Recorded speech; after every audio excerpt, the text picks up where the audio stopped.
그런 것 같아요. 것 같아요.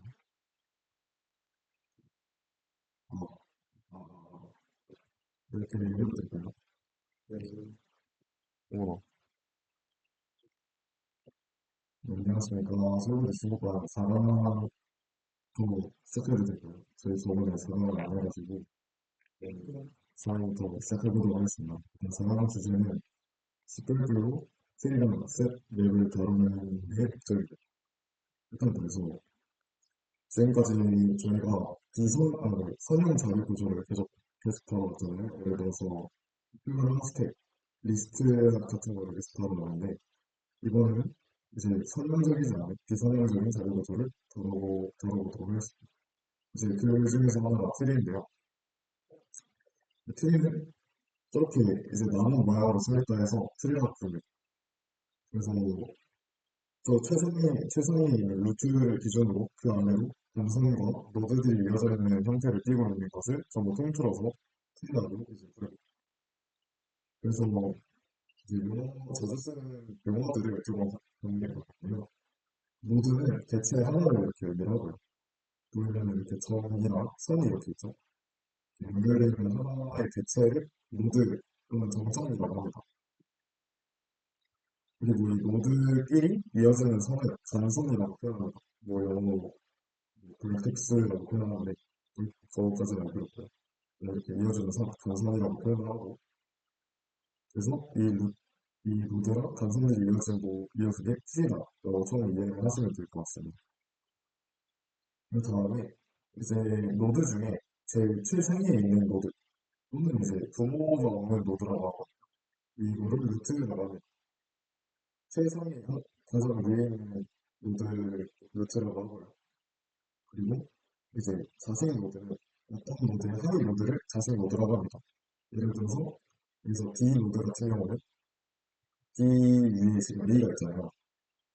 그러면 이 A를 부모라고 칭하고요. 이 B를 자식이라고 칭합니다. 이런 식으로 자식과 부모의 개념이 정리가 되어 있습니다. 그리고 형제 노드라는 개념은 부모가 같은 노드를 형제라고 하는데요. 이 위에서 보면은 D랑 C가 부모가 A로 똑같죠? 그러면은 이랑 B랑 C는 형제 노드라고 말할 수 있어요. 다음으로 리프 노드, 흔히 이제 반말 노드라고도 하는데요. 보시면 이제 자식이 없는 노드가 있죠. 예를 들면 여기서는 HI, EFG가 전부 다 자식이 없죠. 이런 거를 통틀어서 리프 노드라고 반말 노드라고 부르고요. 그리고 이제 차수라는 개념이 있는데 차수는 자식의 개수입니다. 예를 들어서 A 같은 경우는 자식이 지금 두 명이죠. 자식이 두 명이니까 차수가 2라고 할 수 있고 만약에 A 옆에다가 뭐 여기 공간에다가 H 같은 게 추가가 됐다. 그러면은 A가 세 개가 이어져 있으니까 차수가 3이다라고 말할 수 있겠죠. 그런 식으로 그런 개념이고요. 경로는 이 단선이 이렇게 이어진 길, 노드와 노드 사이의 길을 경로라고 합니다. 예를 들어서 A부터 H까지의 경로를 A, B, D, H 이런 식으로 표현을 할 수 있습니다. 그리고 높이는 가장 긴 루트 경로의 길다고 해놨는데 이제 GP를 주로 먼저 mod을 만들었는데 특정 노드부터 그러니까 루트부터 특정 노드까지 이어져 있는 간선의 수를 저희가 DP라고 표현을 합니다. 그래서 F를 예시로 들면은 여기 간선이 A부터 하나, 둘 이렇게 있죠. 이러면은 DP가 2라고 표현을 해요. 그랬을 때 이제 가장 깊은 깊이를 높이라고 표현합니다. 그래서 이 트리 같은 경우에는 H랑 I가 가장 깊게 있죠. 그래서 이 트리의 높이는 3이다라고 이렇게 말할 수 있어요. 그리고 이제 레벨이라는 개념은 여기까지 이제 오는 간선의 수거든요. 예를 들어서 깊이에다가 깊이랑 거의 비슷한 개념이라고 생각하시면 됩니다. 그래서 같은 깊이들의 집합이라고 생각하시면 돼요. 예를 들어서 뭐 D, E, F, G는 다 깊이가 2잖아요. 그래서 깊이 2인 노드들의 집합을 레벨 2라고 부를 수 있다. 이런 식으로 생각하시면 됩니다. 이해가 되셨나요? 기본적인 개념 정리가 되셨나요? 음, 그래서 이제 트리 같은 경우에는 이렇게 위에서 아래로 이어지는 이런 계층적인 구조만 가지고 있어요. 그래서 조금 헷갈리면 안 되는 게 트리끼리는 이 양옆에 있는 형제끼리 연결이 될 수가 없습니다. 연결이 될 수가 없고요. 그리고 남의 자식이랑 이제 다른 자식이랑 이렇게 이어지는 것도 없대요. 좀 이상하죠? 네, 이렇게 예를 들어서 여기서 아이랑 이게 이어지는 것도 안 되고 아이는 이렇게 이어지는 것도 안 됩니다.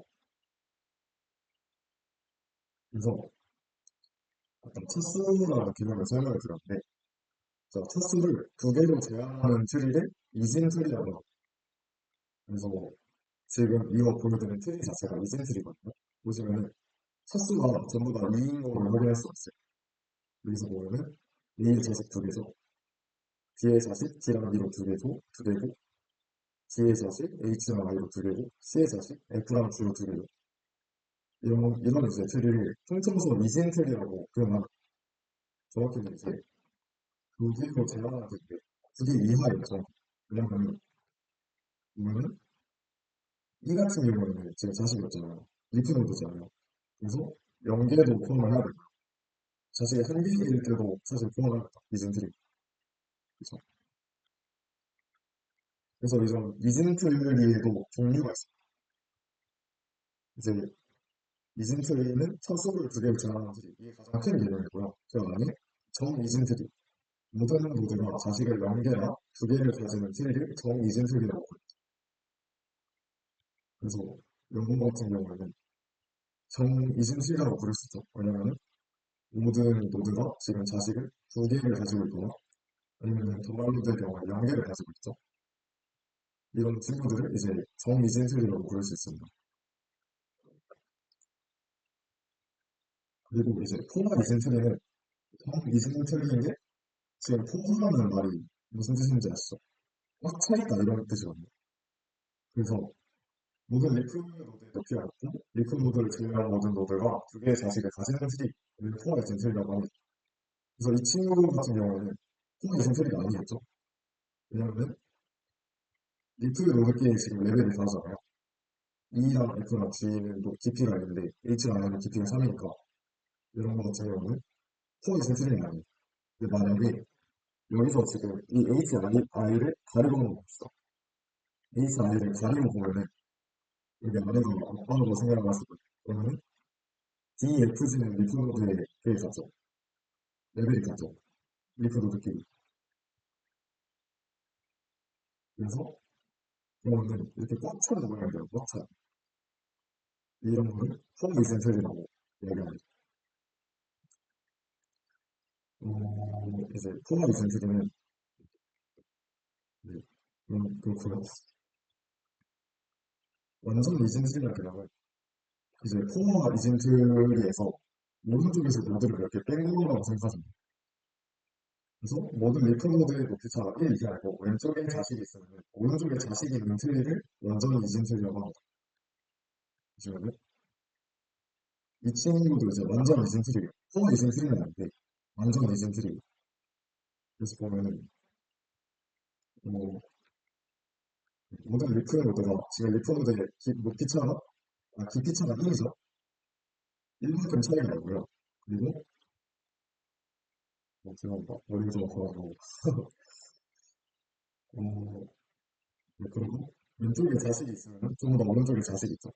예를 들어서 D 같은 경우에도 차수가 다 이고요. B도 자식이 이렇게 있고 C도 이렇게 자식이 있고 이런 경우는 이제 완전 이센트리라고 합니다. 그래서 사실 이제 포멀 이센트리에서 오른쪽에서 자식을 몇 개를 빼오면 그게 완전 이센트리거든요.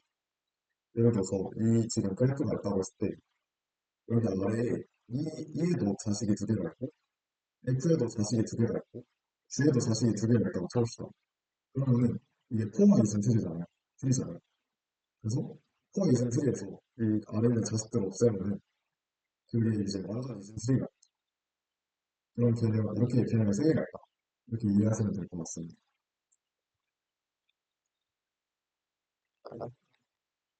그래서 이 이중 트리는 저희가 이제 트리를 활용을 하려면 안에 데이터들을 좀 돌아다니면서 찾아야 되잖아요. 이게 사실 트리의 목적이 데이터를 좀 더 빠르게 조사하고 빠르게 찾는 데에 목적이 있어요. 배우고. 이거는 이따가 이제 영어를 아래 있는 이거를 설명드리면서 같이 설명을 드릴 텐데, 그래서 수능을 이렇게 할 수가 있습니다. 자, 전이수는 이제 말이 이제 세 개가 있어요. 전이, 중이, 수이. 이거 있고요. 레벨 수가 따로 있어요. 그래서 이 전이라는 게 이제 문제가 빠르시면 알겠지만 상위 로드를 먼저 가야 이 얘기가 이제 전, 중, 후로 나와요. 그래서 보면은 전이순 같은 경우는 자, 상위 로드를 제일 먼저 가고요. 그 다음에 왼쪽, 오른쪽 이렇게 가요. 그리고 중위 같은 경우에는 왼쪽을 갔다가 그 다음에 상위 로드를 가고요. 그 다음에 오른쪽으로 가요. 후위 같은 경우에는 오른쪽을 먼저 가고 상위 로드를 가요. 그래서 이 세 개에 대한 감을 시작해요. 근데 이게 어떻게 해야 되는지 좀 보여드려야 될 것 같으니까. 자, 여기서 그러면은 전이, 중이, 후위를 다 해볼게요. 자, 보면은 일단 전이 먼저 해봅시다. 전이. A부터 이제 모든 수는 루트부터 보통 시작을 하죠. 루트에서 출발을 하는데 거기서 그 안에서 이 기준을 맞추면 돼요. 수능의 기준. 그렇기 때문에 자, 일단 상위하고 왼쪽, 오른쪽을 이렇게 가야 되니까 전이 같은 경우에는 일단 A로 시작을 하겠죠. 아이고, A로 시작을 해야겠죠. 그 다음에 일단 상위로도 들렀으니까 아 왼쪽 가야겠다. 왼쪽 가면은 B 이렇게 가겠죠. 그 다음에 이제 사실 B에서 아 뭐라 설명해야 되지? 뭔가 설명이 좀 부실한데. 서브 트리 안에서 B이라는 그 서브 트리 안에서 B가 생이 뭐라고 해야 되지? 네, 맞아요. 사실 이게 어 되게 미안해지네 이거. 뭔가 탐색을 할 때 사실 그 값을 언제 가져오냐 그 차이거든요. 그래서 그냥 코드로 설명을 드리자면 전위에서는 전위에서는 뭐 프린트를 하면은 가져온다고 칩시다. 전위에서는 값을 이렇게 가져와요. 프린트를 가고 그 다음에 왼쪽으로 가요. 왼쪽. 그 다음에 오른쪽으로 가요. 이런 식으로 돼 있어요. 그래서 이게 제귀처럼 작동이 됩니다. 제귀. 제귀라는 말이 혹시 이해가 될까요? 배웠어요. 네. 배웠죠? 제귀. 제귀 배웠으니까. 기본적인 개념 알 거라 생각이니까. 그러니까 이제 제기적으로 작동이 되는데 그러면은 자 여기서 A를 가져오고 나서 그 다음에 레프트를 해서 B로 가잖아요. 그럼 여기서 제기를 합니다. 제기를 해서 B를 프린트를 하고요. 그 다음에 다시 왼쪽으로 가요. 그래서 이렇게 반복을 합니다. 그럼 다시 또 D로 가겠죠? D로 간 다음에 그 다음에 여기서도 이제 제기를 하겠죠? 그래서 왼쪽으로 가니까 H 갔는데 자식이 없으면은 이 레프트랑 라이트를 할 이유가 없잖아요. 그렇기 때문에 여기서 이거를 여기 자식이 없으니까 끝내고 그 다음에 라이트로 가겠죠? 이 안에서 라이트로 가겠죠? 그렇기 때문에 여기서 i가 호출이 됩니다. 그런 다음에 이제 다시 그럼 여기로 와시죠? 제기가 끝났으니까. 그래서 제기가 끝났으니까 이제 왼쪽 갔다가 오른쪽 가야죠. E가 나오고요. 그러면은 이제 여기에 제기가 끝나고 여기로 다시 오는 거죠. A, B, C로. 그래서 오른쪽으로 가서 C가 나옵니다. C가 나왔을 때 왼쪽 오른쪽 순이니까 자 F, G 이런 식으로 전위는 순회를 하게 됩니다. 이해가 되셨을까요? 모르겠으면 바로 말하면 돼. 이해가 안 가는 부분이 있으면 다시 설명을 드릴게요. 그다음은 후이를 봅시다. 아, 중이를 봅시다, 우리. 중이. 중이는, 그러면은, 이 프린트가 가운데 있어요. 이게, 코드가 정말 외우기가 쉬워요. 그냥, 전이면은 프린트가 위에 있으면 되고요. 중이면은 프린트가 가운데 있으면 되고, 후이면 프린트가 마지막에 있으면 돼요. 그래서 중이 같은 경우에는, 그래도 똑같이 합니다. 일단 A에서 시작을 해요. A에서 시작을 하는데, 바로 일단 왼쪽으로 가죠. 자, 바로 왼쪽으로 가요. 자, B에 왔어요. B에서 또 바로 왼쪽으로 가요. D에 왔어요. D에서 또 바로 왼쪽으로 가요. 그럼 H에서 출발하겠죠. 근데 H는 자식이 없으니까 레프트 못 가고요. 프린트에서 시작을 해요. H를 처음으로 시작을 하게 되고요. 그 다음에, 이제, 이렇게 헷갈리지? 왼쪽으로 와서 여기서 끝나고, 그러면 다시 여기로 오겠죠. D로 오겠죠. D 하고, 그 다음에 I를 가죠. 왜냐면은 D에서 여기서 프린트 해서 끝났고, 그 다음에 오른쪽을 가야 되니까. 그래서 오른쪽 가서 I로 가고요. 얘가 끝났을 때, 그럼 다시 이 모양으로 오겠죠. B, D, E. 그러면은 D를 호출을 하게 되고요. 그 다음에 오른쪽 호출을 하니까 E가 오겠고요. 그 다음에 위로 올라갔을 때 이제 다시 여기로 왔죠. 그러면은 A가 호출이 되고 순서대로 다시 오른쪽 갔는데 근데 여기서 C를 호출했을 때 left가 먼저 오니까 F가 먼저 나오게 됩니다. 그래서 F, C, G 이런 식으로 순서가 되게 이해가 됐을까요? 후이. 후이도 마찬가지. 후이는 프린트가 맨 뒤에 있어 더 간단합니다. 그래서 A에서 시작했을 때 왼쪽으로 갑니다. 또 아까랑 똑같아요. 왼쪽으로 가서 왼쪽으로 가고 H로 가요. H에 시작을 하겠죠. H에서 시작한 다음에 뒤로 돌아왔는데 오른쪽으로 먼저 가래. 그러면은 I를 가져오면 되겠죠. 그 다음에 여기서 이제 프린트해서 해야 되니까 D가 나오고요. 그럼 여기죠. B, D, E 여기에 있는 거죠, 지금. 그러면은 왼쪽을 갔으니까 D로 아까 왼쪽으로 갔으니까 오른쪽으로 E를 먼저 가야 돼. 그러면 E가 나오겠고 그 다음에 다시 위에 거 남았으니까 B 출력하고 그러면은 A에서 지금 B로 간 게 끝난 거죠. 그러면은 그 다음에 A에서 C로 가야겠죠. 그래서 C로 갔는데 여기서도 왼쪽으로 먼저 가래. 그러면은 F가 출력이 되고요. 그 다음에 오른쪽으로 가야 되니까 G가 출력이 됩니다. 그러면 여기 끝났으니까 붐으로 와야 되니까 C. 그 다음에 A가 이렇게 출력이 됩니다. 여기까지 전이, 중이, 후이 이해가 됐을까요?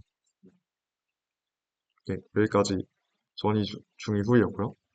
그 다음에 마지막으로 레벨 순회.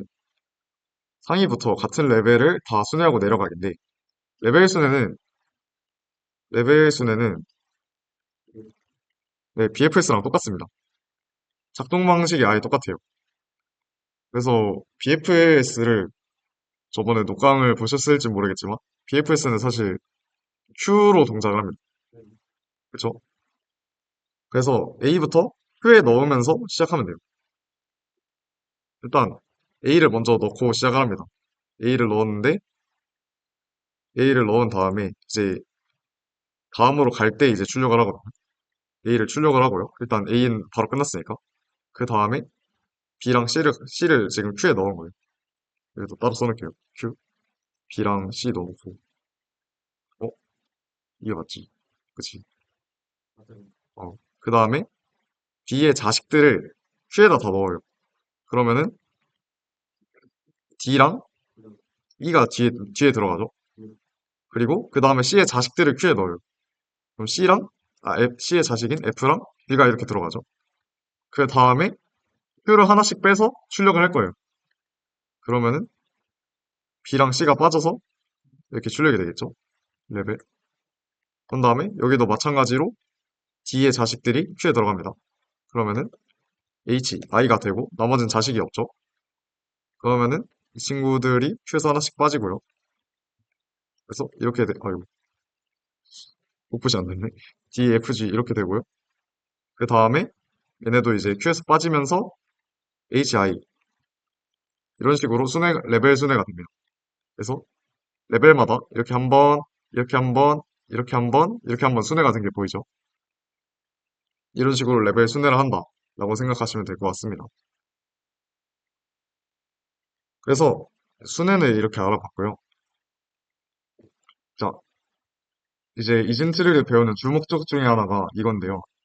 이제 이진 탐색 트리, 바이너리 서치 트리라 해서 줄여서 BST라고 많이 부릅니다. 그래서 데이터를 비교 후에 지금 루트에다가 데이터를 넣을 거예요. 루트에다가 데이터를 넣었을 때 이제 키보다 크면은 오른쪽으로 가고요. 작으면은 왼쪽으로 가는 자료 구조를 이진 탐색 트리라고 합니다. 그래서 이진 탐색 트리를 왜 쓰냐? 이제 빠른 데이터를 처리하고 데이터 정렬을 할 때 쓰고요. 그리고 또 데이터 탐색을 빨리 할 때 씁니다. 이제 그걸 아마 이분 탐색을 배웠잖아요. 배웠나요? 아, 이분 탐색이 이제 무슨 개념이냐면은 정렬된 데이터에서 특정한 값을 찾을 때 예를 들어서 뭐 자, 1, 2, 3, 4, 5 이렇게 있다고 쳐봅시다. 아, 네. 네? 맞아요. 절반 잘라가지고 그런 굳이 얘기 안 해도 굳이 안 해도 되겠죠? 네, 혹시 이것도 녹강에 모르는 사람도 있을까봐 한 번만 더 얘기를 하자면은 그래서 이제 정렬된 데이터가 있을 때 만약에 뭐 4를 찾고 싶어. 그러면은 이 처음부터 끝까지 4로 가는 것보다 자, 반을 잘라서 자, 3보다 4가 크니까 위로 올라간다. 4 있네? 4 있어. 이런 식으로 찾는 게 더 빠르겠죠? 절반씩 나눠서 찾는 게 빨라서 이런 걸 이제 이분 탐색이라고 하는데 그거를 자료 구조에다 똑같이 적용을 시킨 거예요. 예를 들어서 뭐 내가 그 자료 구조, 그 데이터가 이 배열 안에 있는지 찾고 싶어. 근데 만약에 그냥 일반 배열을 썼으면은 예를 들어서 이게 지금 일반 배열로 치면은 이 BST가 일반 배열로 치면은 자 1, 5, 7, 8, 10, 15, 20, 아, 뭐 15, 17, 20, 25 이렇게 있는 거거든요. 일반 배열로 쳤을 때 근데 그러면은 만약에 내가 17이라는 값을 찾고 싶어요. 그러면은 이게 지금 정렬이 돼 있는 상태인데 이게 정렬이 지금 안 돼 있다고 가정을 해봅시다. 정렬을 왜냐면 하는데도 사실 시간이 들잖아요. 그래서 약간 뭐 이런 식으로 무슨 안 하지? 이런 식으로 됐다고 써봅시다. 만약에 내가 17을 찾고 싶다 그러면은 정렬이 안 돼 있으면은 처음부터 끝까지 이렇게 돌아서 찾는 수밖에 없어요. 다른 방법은 없죠? 그쵸? 이게 가장 평균적으로 효율적인 방법이니까. 근데 그러면은 만약에 데이터가 뭐 1억 개가 있다고 쳐봅시다. 그러면은 만약 내가 찾아야 되는 정보가 막 1억 번째 있어. 그러면 찾는데 어마어마한 시간이 들겠죠? 이제 뭐 5n의 시간이 든다. 선형적인 시간이 든다라고 표현하는데. 근데 이걸로 만약에 했다고 쳐봅시다. 내가 그러면은 이진 탐색 트리를 썼을 때 내가 그 수가 있는지 없는지를 알고 싶으면은 이 수랑 내가 지금 찾으려는 수랑 대수 비교를 할 수가 있잖아요. 아, 대소 비교를 할 수 있잖아요. 그렇기 때문에 찾는 범위가 굉장히 줄어들게 돼요. 예를 들어서 뭐 여기에 숫자 이렇게 있고 여기에 숫자 이렇게 있다고 쳐도 찾을 때마다 적어도 2분의 1 정도는 갈린 거예요. 평균적으로. 그렇기 때문에 시간이 굉장히 절약이 됩니다. 이런 이런 취지에서 이진 탐색 트리를 쓴다 정도로 알고 계시면 되고요. 그래서 이런 기능이 있어. 이 기능은 꼭 기억해 주셔야 됩니다. 이게 좀 핵심이에요. 크면 오른쪽으로 가고 작으면 왼쪽으로 보낸다. 그래서 이 이진 탐색 트리가 사실은 아니긴 한데 사실은 뭐 레드블랙 트리로 이루어진 자료 구조형이거든요. 근데 그거는 사실 저희 레벨에서 알 필요는 없어요. 굉장히 어렵기 때문에 그거는 나중에 뭐 더 이런 걸 알고 나서 공부하면 되고요. 이 셋이라는 자료 구조가 방금 제가 설명드린 BST를 기반으로 만든 자료 구조. 사실 그냥 BST예요. 네, BST고요. 뭐 선언하는 거 항상 익숙하죠. 셋 하고 대괄호 이렇게 써서 자료형 이름으로 선언을 하고요. 자, .find 명령, .find를 써서 .find 메소드를 써서 이 키와 같은 원소의 주소를 반환하면 없으면은 끝 주소를 반환해요. 이제 끝 주소라는 게 set.end를 반환합니다. set.end. 그래서 이게 반환이 됐으면은 없나 보다. 약간 이런 식으로 가야 되는 거예요. 그래서 set.empty. empty는 뭐 말이 맞죠? empty 사이즈 이제 필요 없죠. 인서트도 마찬가지로 이 set에다가 키를 추가를 해줍니다. 키라는 게 이제 원소예요, 원소. 노드를 추가를 해줍니다. 정확히는. 그리고 erase 같은 경우는 키와 같은 노드를 삭제해줍니다. 그리고 클리어는 모든 원소 삭제라고 이렇게 되어 있습니다. 그래서 예제 코드를 가져왔는데, 어, 자, 이렇게 하면은 어떻게 되는 건지 한번 봅시다. 자, 이렇게 원소를 넣었어요. 10, 29, 31순으로 넣었잖아요. 자, 일반 배열이면 그냥 이렇게 쭉 들어갔을 건데, 내가 이 코드를 왜 이렇게 짰을까? 이거 일반 배열이랑 다를 게 없네. 29, 10, 30으로 넣었다고 쳐봅시다. 그러면은, 자, 지금 하고 싶은 게 30을 찾고 싶잖아요. 그쵸? 30을 찾고 싶은데, 그러면은 일반 배열이면은 이렇게 쭉 가야 돼요. 쭉 가야 되는데, 지금 BST 같은 경우에는 이런 식으로 생겼어요. 10 하고, 뭐, 여기 29 있고요. 아, 이거, 그게 안 된다. 폰트가 안 맞는다. 여기 이렇게 32, 이렇게 있는 거잖아요. 지금 상태가. 그쵸? 그러면은 30을 찾으려면은 이 find라는 함수를 쓰면은 여기서 알아서 찾아가줘요. 30이라는 값을 찾으니까 뭐야 10 여기 값은 10이네. 근데 30이 10보다 크니까 오른쪽으로 가야겠다. 이런 식으로 탐색을 알아서 해줍니다. 그래서 배열보다 좀 더 빠르게 찾을 수 있어요. 이게 바로 이게 STLS는 셋의 기능입니다. 이해가 되셨을까요?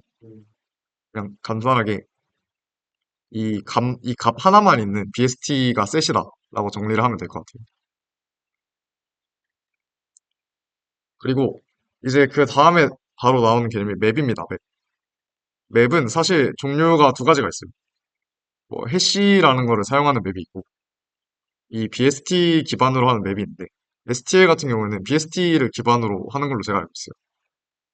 아까도 말했지만 뭐 BST는 사실 아닌데 지금은 그냥 BST라고 알고 있으면 돼요.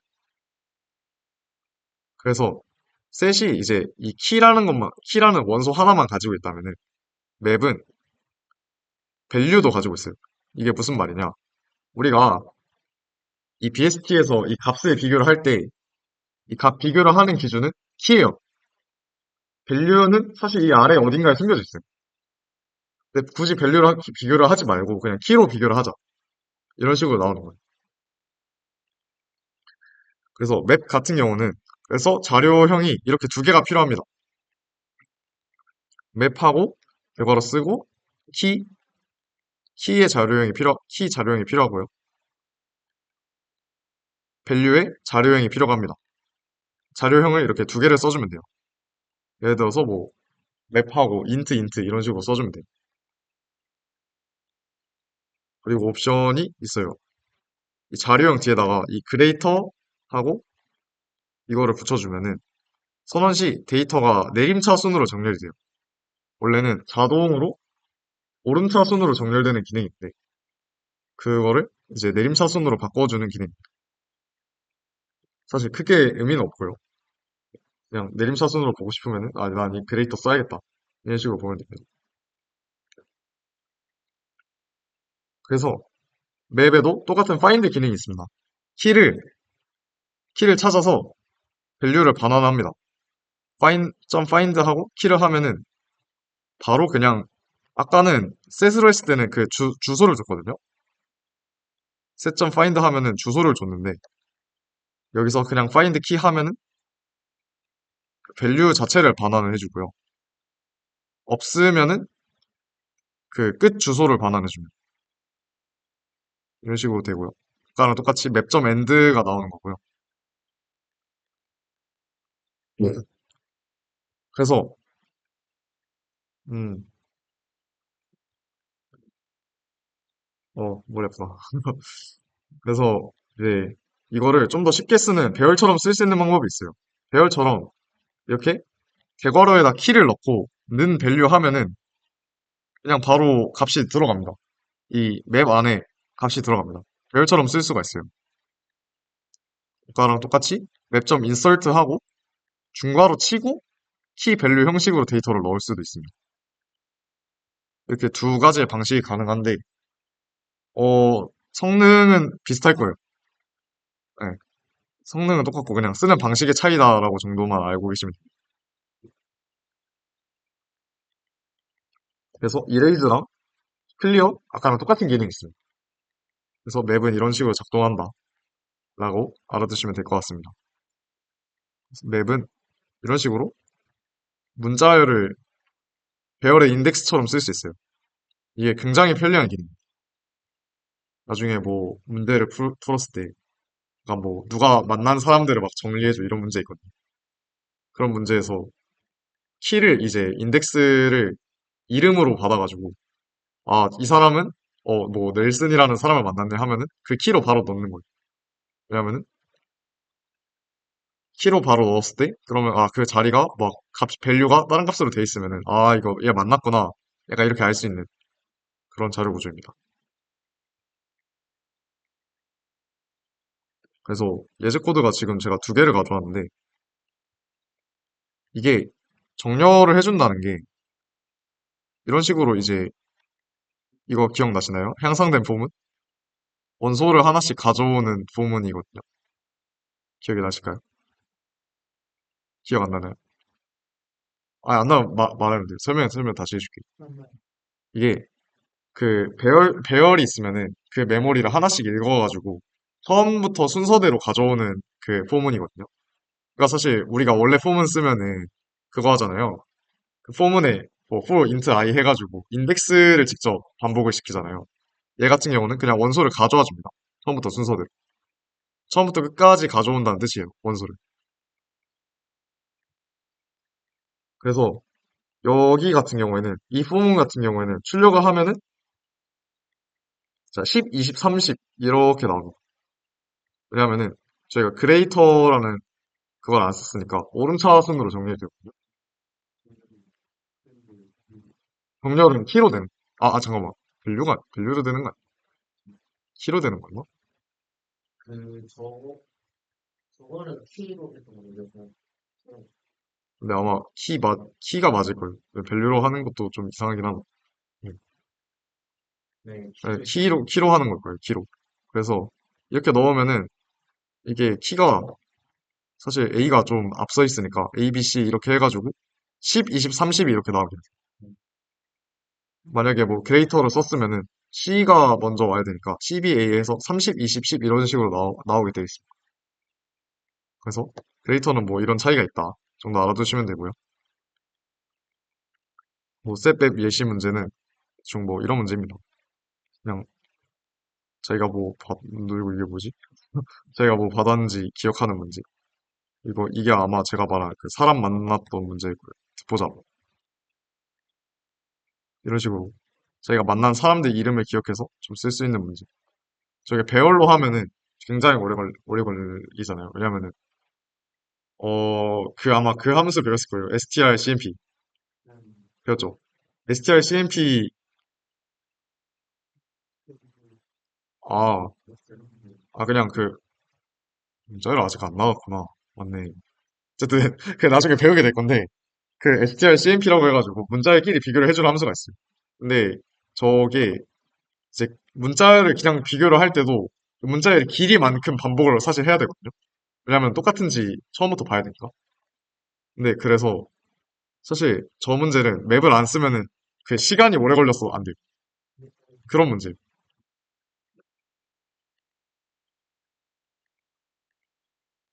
나중에 아마 시간 복잡도 개념을 제가 따로 설명 안 드렸는데 그런 게 있다.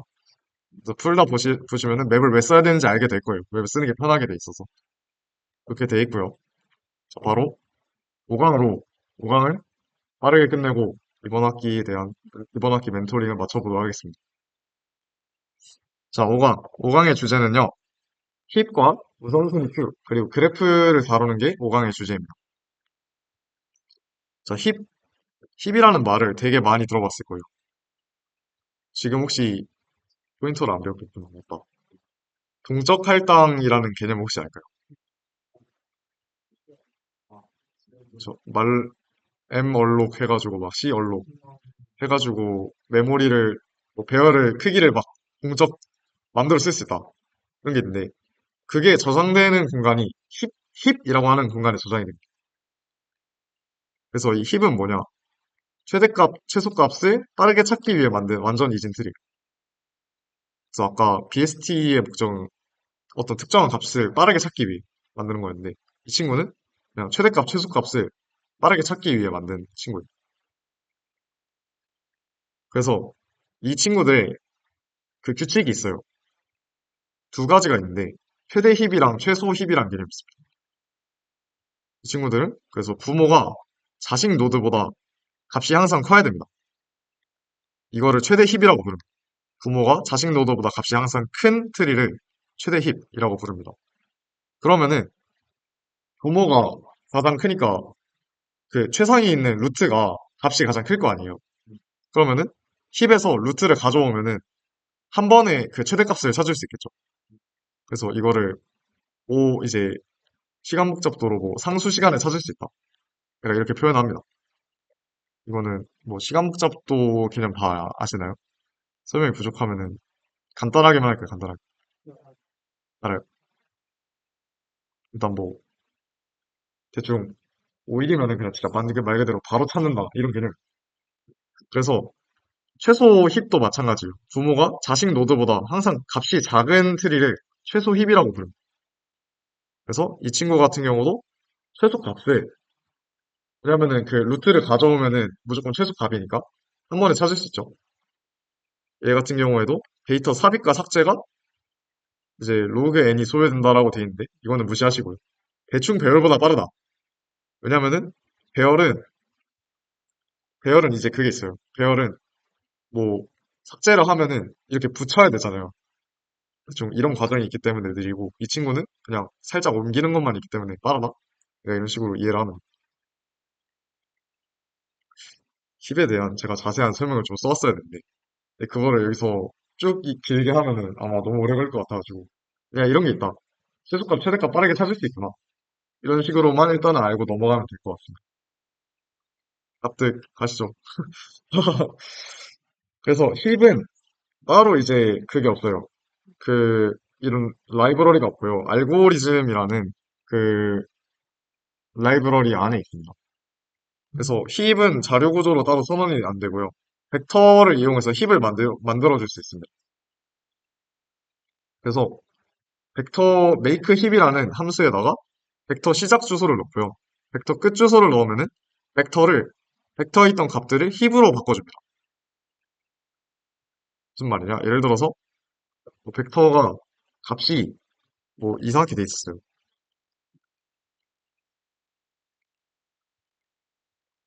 이런 식으로 돼 있었다고 칩시다. 근데 이 친구들을 힙처럼 바꿔줍니다. 뭐 최소값이 가장 위에 있게 이렇게 해주고 뭐 나머지 어떻게 해가지고 정렬을 해줘요. 힙처럼. 이거를 설명 어떻게 해야 되지? 이제 배열과 보통 이제 트리를 사실 배열로도 나타낼 수가 있고 그런 거 같은 경우에 이진트리잖아요. 이진트리를 배열로 나타낼 수가 있는데 뭐 여기는 여기가 이제 루트고요. 루트고 여기 아래 이제 루트 아래 두 개 자식. 그 다음에 뭐 여기는 이 20의 자식 이런 식으로 약간 이어지는 그런 그림이 있어요. 한번 검색해서 보여드릴게요. 이거 왜 사진 안 넣어놨지?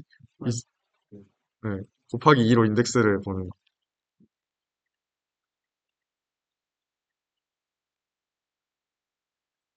이거 그 딱 가로로 해놓은 그 그림이었나? 아, 예, 여기 보시면은 왜 이럴까? 보시면은 잘 보이나요, 이거? 음, 보면은 이제 루트의 값이 이렇게 맨 앞에 있고요. 그 다음에 루트의 자식들이 그 다음에 이렇게 붙어서 두 개가 나와요. 그 다음에 이 20의 자식이 그 다음 이 두 개 나오고 그 다음에 이 45의 자식이 여기 30, 28 이렇게 두 개 나오고 이런 식으로 배열로 표현을 할 수가 있습니다. 이런 식으로 쭉 이제 표현을 하는 방식이 있어요. 그래서 여 같은 경우에 이 데이터들을 그런 식으로 바꿔줘요. make 힙이라는 명령을 쓰면은 정렬을 통해서 이 친구들을 그러니까 이거처럼 바꿔줍니다. 그래서 네, 네 그런 식으로 바뀌고요. 그런 다음에 이제 그러면 뭐 작은 값들이 좀 앞에 오게 되고요. 이런 식으로 오게 되고 아까 뭐 큰 값들이 밑으로 내려가요. 이런 식으로 좀 달라졌네. 일단 이런 식으로 된다. 정도만 알고 계시면 돼요. make 힙을 하면은 배열 벡터 안에서 이런 식으로 정렬이 됩니다. 그래서 이제 여기다가 푸시랑 팝 연산을 해줄 수가 있어요. 푸시를 하면은 이 힙에다가 원소를 하나를 넣겠다. 여기 원래 벡터 시작 주소랑 끝 주소 다음에 여기 안에 원소가 하나가 더 있는데 제가 왜 두 개만 써놨을까요?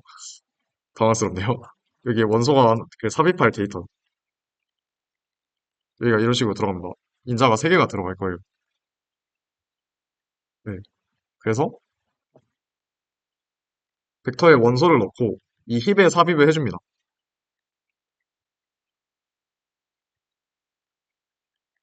그래서 예를 들어서 어? 아 잠깐만. 아유 죄송합니다. 제가 헷갈린 것 같아요. 이게 뭐가 안 들어가는 게 맞아요. 이게 어떻게 되는 거냐면은 그 전에 벡터에 먼저 푸시를 해줘요. 벡터에 먼저 푸시를 해주면은 여기에 이제 뭐 벡터에 푸시를 하면은 이 맨 뒤에 값이 들어가요.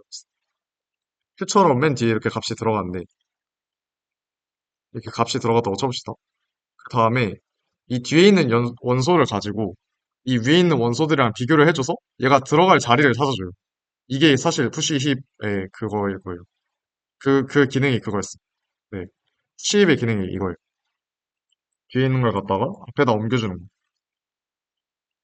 왜냐면은 이게 이 푸시 힙 연산이 왜 필요하냐고 생각할 수 있는데 메이크 힙을 했을 때 그 뭐 여기서 2가 없었다고 치고 보면은 어 여기끼리만 이제 메이크 힙이 된 건데 새로운 이제 원소가 그냥 들어오면은 그 원소 자체는 힙에 맞지가 않아요. 그냥 왜냐면은 힙 연산으로 넣는 게 아니라 그냥 벡터에다 넣는 거기 때문에 여기에 막 이상한 원소가 들어가 있을 수도 있어요. 이 최소값이 무조건 앞에 와야 되는데 막 최소값 뒤에 있고 이런 경우가 생길 수가 있어요. 메이크 힙을 한 다음에 그냥 푸시를 하게 돼요. 그렇기 때문에 이 푸시 힙이라는 명령어를 통해서 이 친구들을 앞으로 보내줘야 돼요. 넣을 때만. 그런 방식이고요. 그 다음에 팝 힙. 팝 힙은 최소값을 맨 뒤로 넣어줘요. 벡터의 맨 뒤로 넣어줍니다. 예를 들어서 이 상황이고 이렇게 돼 있다고 칩시다. 그러면은 이 친구를 빼줘요. 어디로 빼주냐? 벡터의 맨 뒤로 빼줍니다. 맨 뒤로 빼주고 이 나머지 원소들을 가지고요. 메이크 힙 연산을 해줍니다. 그러면은 여기 안에서 또 자기들끼리 정렬이 되겠죠? 이런 식으로 해서 이제 힙이 연산이 되고요. 이 뒤에 있는 이 1을 빼고 약간 힙처럼 쓰는 거예요. 그래서 음? 그, 저, 기본적으로 맥을 진행해주고 있는, 어떤 거죠?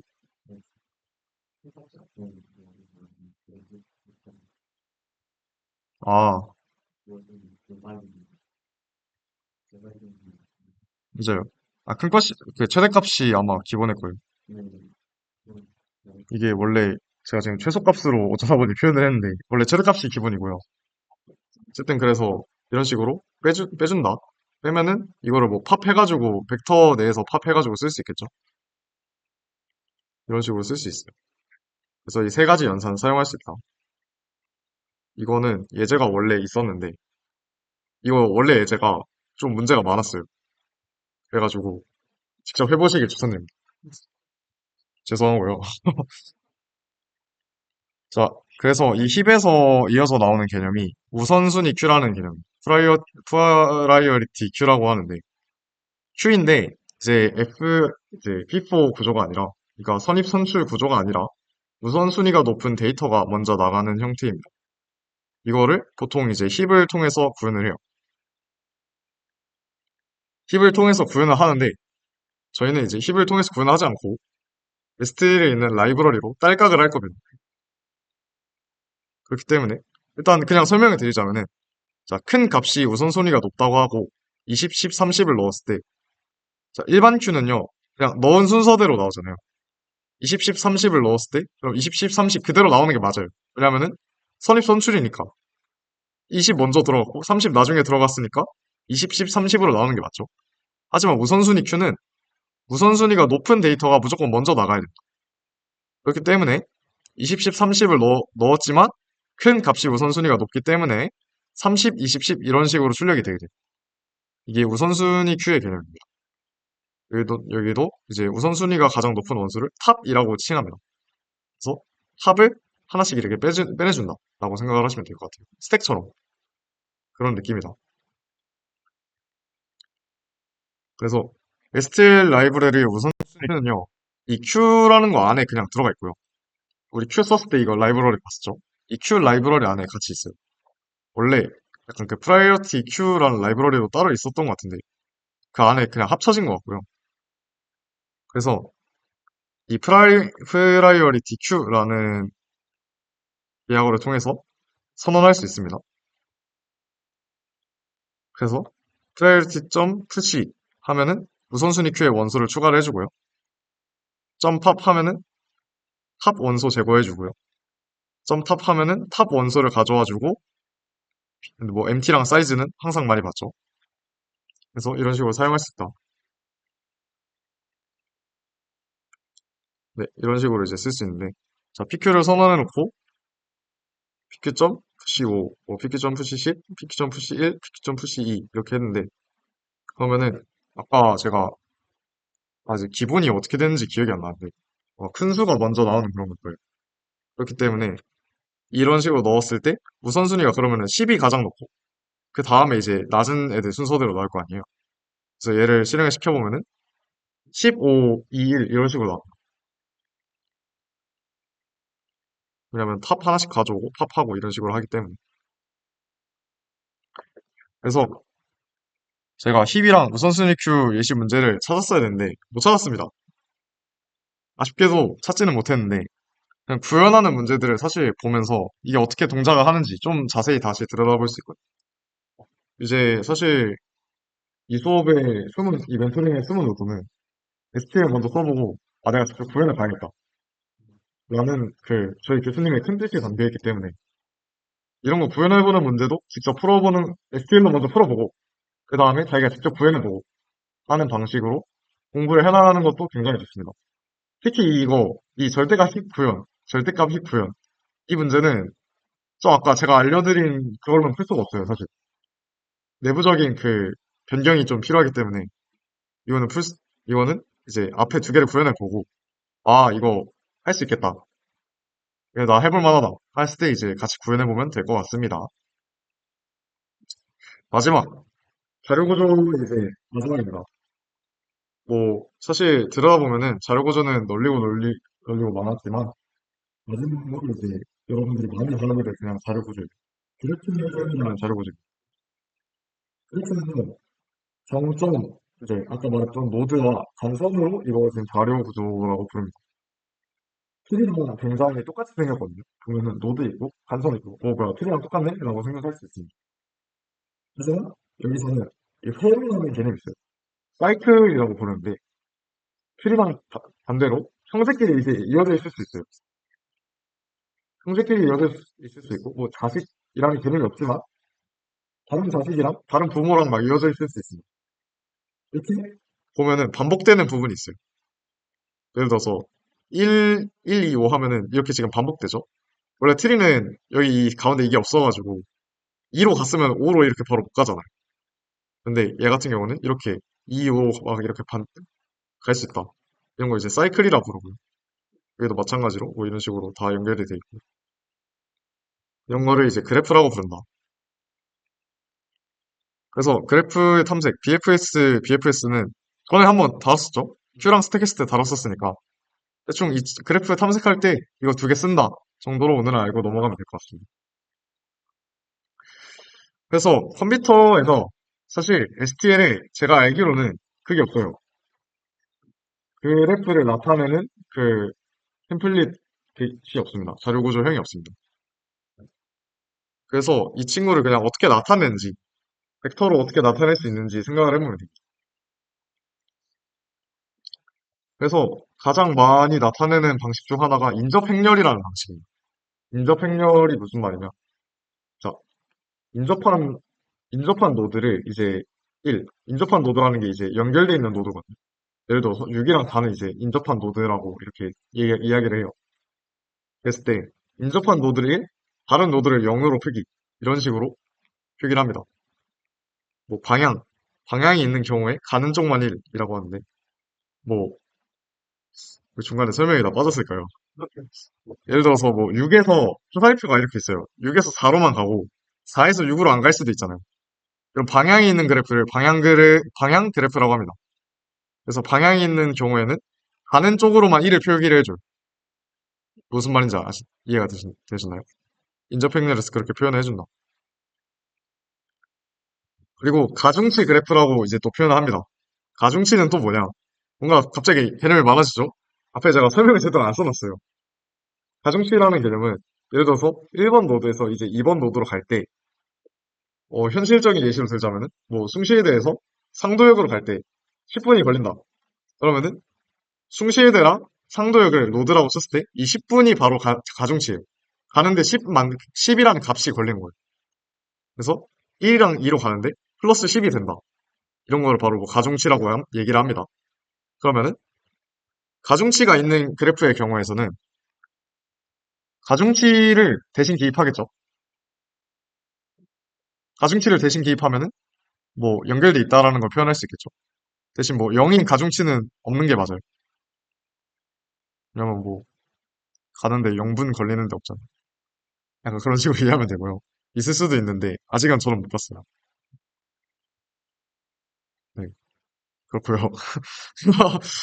가중치를 대신 기입을 합니다. 그래서 C++에서는 벡터로 이를 좀 손쉽게 표현할 수 있습니다. 기세 나중에 올려드릴게요. 기기나 카톡에다 나중에 이건 올려드릴게요.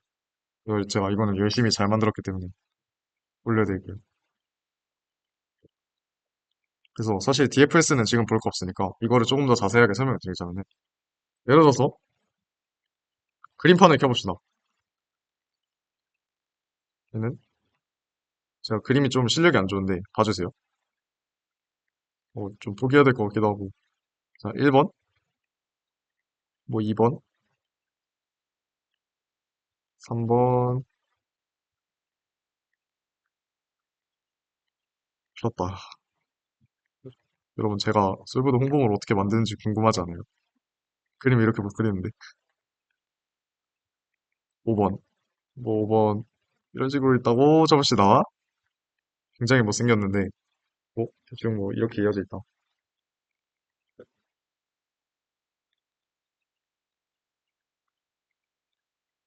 뭐 이런 식으로 이어져 있다고 쳐봅시다.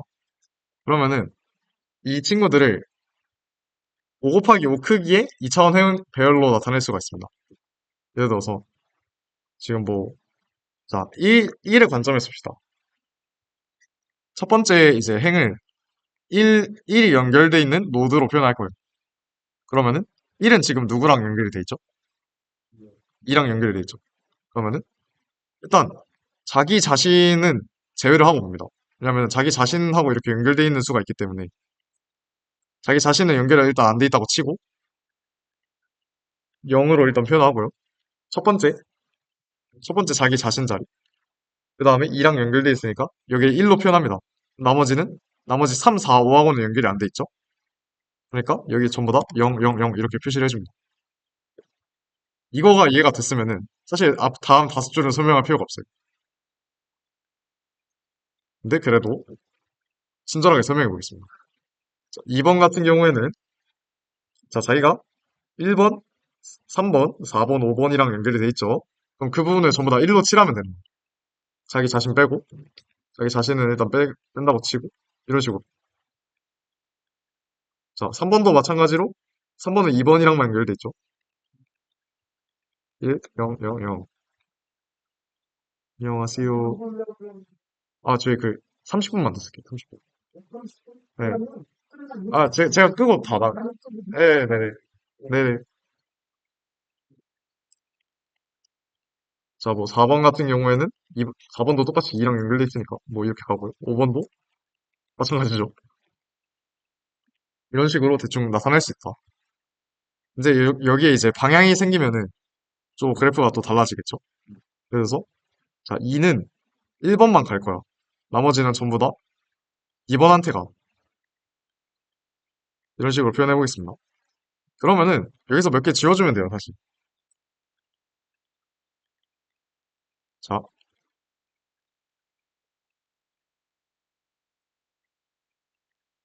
1번에서 지금 가는 친구가 없죠. 다 0이겠네요. 그러면은 2번에서 가는 친구는 1밖에 없죠.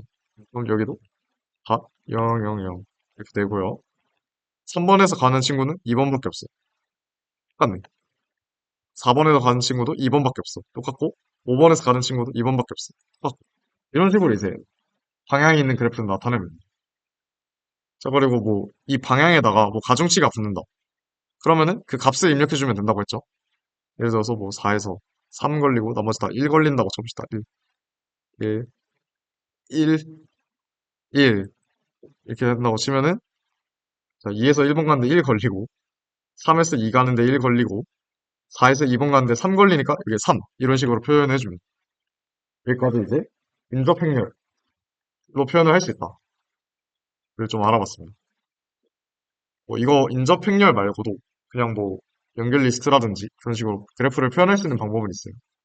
근데 일단 이게 좀 편해요. 사실 보기가 편하니까 이걸로 표현해보면서 그래프 문제 풀어보는 걸 추천드릴게요. 그래서 원래는 이게 그냥 제가 작년에 있는 거 가져온 거라 DFS, BFS 구현을 그냥 가져왔는데 이거의 둘의 차이는 알죠? 기본적으로 다 알겠죠? 그래서 그래프를 탐색할 때 BFS는 비교적 이제 저장 공간의 수가 적어요. 왜냐면은 한 곳으로 이렇게 쭉 가니까. 그거를 다 이렇게 저장해서 갈 필요가 없잖아요. 그렇기 때문에 비교적으로 저장 공간의 수가 적고요. 대신에 이제 해가 없는 그 사이클에 빠질 위험이 조금 있습니다. 예를 들어서 아까 이거 같은 경우에 DFS를 했는데 만약에 뭐 여기로 갔다가 이렇게 쭉 갈 수도 있는 거예요. 이렇게 계속 돌 수도 있어. 그래서 이런 거를 방지를 해주는 그런 해결 그런 뭐 솔루션이 하나가 있어야 되고 그리고 얘 같은 경우에는 찾아낸 값으로 가는 길이 최단 경로가 아닐 수도 있어요. 그냥 자기가 가는 길로 쭉 가다 보니까 예를 들어서 뭐 여기서 3으로 간다고 했을 때 사실 1, 2, 3 이렇게 가면 최단 경로인데 DFS로 하면은 1, 5, 4, 3 이렇게 갈 수도 있는 거예요. 그러니까 최단 경로가 아닐 수도 있다. 보장받지 못해요. DFS는 반대로 저장 공간의 수가 크죠? 왜냐면은 자기가 들어가는 곳을 다 넣어야 되니까. 크는 대신에 찾아낸 값으로 가는 길이 최단 경로임을 보장을 합니다. 왜냐면은 자기가 이제 한 번씩 다 길 가봤잖아요. 그래서 여기로 가봤고, 아, 여기로 가봤고. 그 다음에 뭐 얘는 여기로 갔는데 안 찾아줬어. 근데 얘는 여기로 갔는데 찾았어. 그럼 여기가 최단 경로겠네. 이런 식으로 최단 경로를 찾을 수 있어요. BFS랑 DFS는 이렇게 차이가 난다. 그러면은 끝입니다. 엠토링이 드디어 끝이 났습니다. 일단, 지금까지 좀 같이 달려드느라 고생 정말 많으셨고요. 음, 사실 이거 말고도 배워야 될 내용은 좀 상당히 많습니다. 제가 설명 안 했지만, 수업에서 교수님들이, 저보다 잘 가르치는 교수님들이 하시는 수업 잘 열심히 들으셔서 꼭 잘 되시길 바라고요. 또 이제 설명을 자주 안 했지만, 아마 시간 복잡도라는 개념을 계속 마주하게 될 거예요. 시간 복잡도, 공간 복잡도. 이 개념에 대해서 좀 생각을 해보면서, 나 이 문제를 풀 때는 이 자료 구조를 써야겠다. 이런 거를 좀 생각을 깊게 해보시면서 좀 잘 푸시길 바랍니다. 네, 고생 많으셨습니다.